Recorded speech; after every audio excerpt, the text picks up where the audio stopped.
Hi, I'm Felipe. Welcome to the Postmodern family. Today, Lillian will not be joining me because this is a topic she knows little to nothing about. As you know, we are Americans living in the UK, living a traditional life, and today's episode will be my top 10 favorite UK music artists that influenced my life as an American.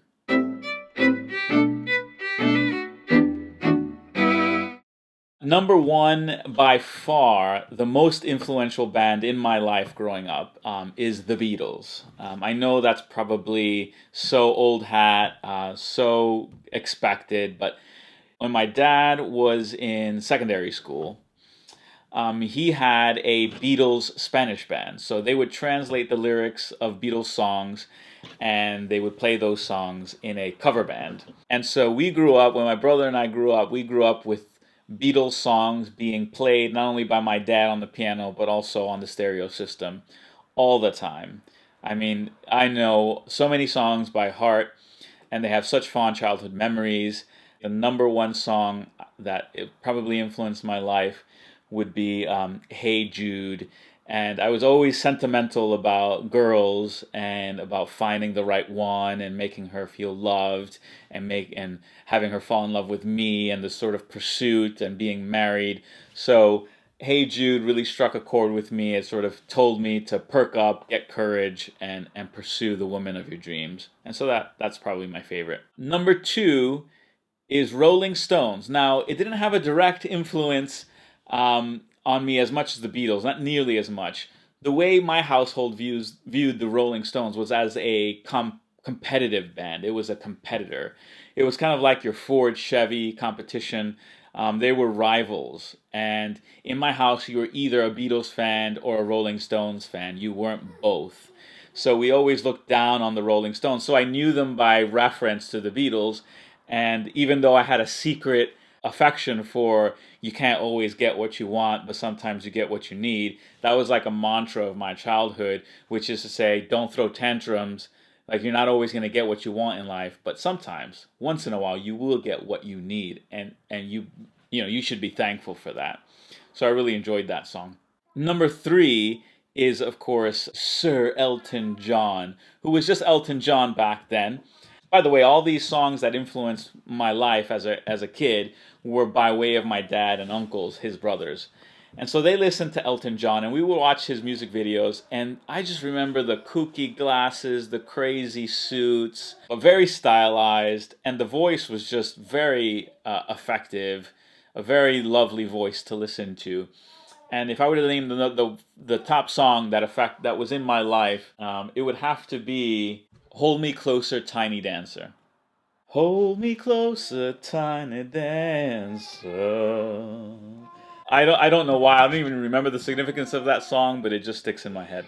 The fourth British band that was very influential in my childhood and in my adult life is, of course, Queen. And this was even before Wayne's World, which played a lot of Queen and I think made Queen even more famous than it was already. My parents would play Another One Bites the Dust, and that was just like a real anthem song when like I beat my brother at something, or in the context of competition, it was always like dum dum dum ba-da-ba-dum bum ba-dum ba-ba-dum bum bum ba-da-ba-dum bum ba-bum, and another one does, and another one does, another one bites the dust, yeah. And then the sort of key change and everything.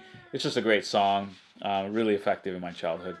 Number five actually is, I would say, so I listed these ones just at the top of my head, but now in retrospect, I would say number five is probably only just short of influential as the Beatles were. And this was Genesis slash Phil Collins.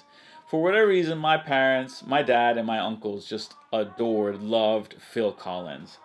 When he was in Genesis, there was a song about an illegal alien, and like they would sing that song to me, saying that I was an illegal alien from another country, and then my friends would sing that song to me in high school, just taking the Mickey out. But that wasn't the most influential. I would say the most influential was probably In the Air. That whole feel, it really was important in my sort of angsty teenage years of sort of disillusionment and frustration with the world. That sort of dark, that drum riff that is in the intro of the song. The boom boom. My uncles would build their own bespoke speakers, and these were like all out with subwoofer in the bottom, mid range, high range tweeters. It was just massive units. And the way we would test these speakers would be by blasting In the Air Tonight and just feeling that riff in your chest, the feeling of the song. I can feel it coming in the air tonight. Oh Lord. And I've been waiting for this moment for all my life. Number 6 is a relatively recent addition. It's comes in latter life, I think, more like university, college, and that would be Coldplay. And I think the most influential song would have been one of their first hits, which was, I think, Yellow. And it was all yellow. That song. It was a quirky song. It was a little bit interesting. Number 7 is Duran Duran. Now, why Duran Duran? Again, I think my uncles. Duran Duran was a really interesting band. The song that was most influential on my life was the Wild Boys song. Wild Boys, Wild Boys, Wild Boys. But it just described this kind of wild man, this sort of kind of on edge, bold, risk taking man, and it would inspire me to be that sort of man.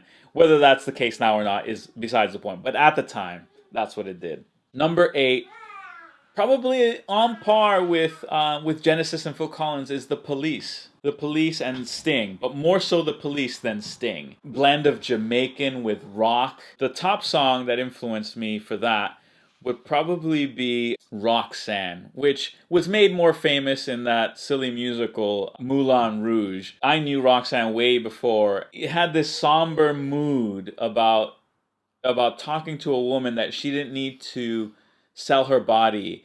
And it really played into my sort of chivalrous sense of life that, you could be the sort of man that protects women and takes them away from danger. Number 9 is Oasis. Now, this is really interesting. See, I thought when Oasis came out, Oasis was sold as the next Beatles. That's the way I received Oasis. And so it's really disappointing when they didn't measure up to that potential and then sort of fell to pieces because of the animosity between the two brothers. But Oasis played into that, similar to Phil Collins' In the Air, the teenage angst, but couple that with nostalgia for the Beatles. You had that sort of ungrateful, bitter, young man syndrome that I felt Oasis was tapping into. And the last one, and this is going back to when I was even younger, is Fleetwood Mac. Fleetwood Mac I would classify into the classic rock genre. Stevie Nicks and all those hits that came out, I don't know them by memory. I think the one that's probably most stands out is the one where Stevie Nicks is singing lead, and it's she's talking about she can see her reflection. And if you see my reflection in the snow-covered hills, and the landslide, I think, landslide. And the landslide will bring it down, down. That song. So yeah, a more somber song. Thanks for watching this episode. I hope you liked these 10 artists. If you did, comment. Tell me what your favorite artists were, what your favorite songs from these artists were, and hit the subscribe button. Thanks for watching. Bye.